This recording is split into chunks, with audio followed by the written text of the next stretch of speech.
Hello everyone, welcome to this video, and in this video I'm going to show you how you can clear your YouTube search history over on your mobile device. So in order to do this, it's actually quite easy, so let's just immediately jump into the tutorial. So all you need to do is open the YouTube app, just like this. And now what you want to do is you want to go to the bottom right corner of your screen and you're going to click on your profile picture, just like this. Now you have your history, of course, right here, and you're going to click on View All.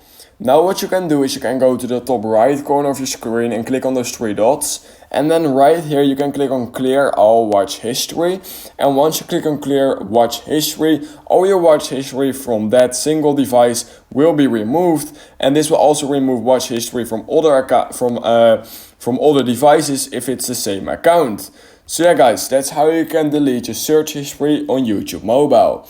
If you learned something from this video, then I would highly appreciate it if you could like this video and subscribe to my channel. And I hope I will see you in my next YouTube tutorial video.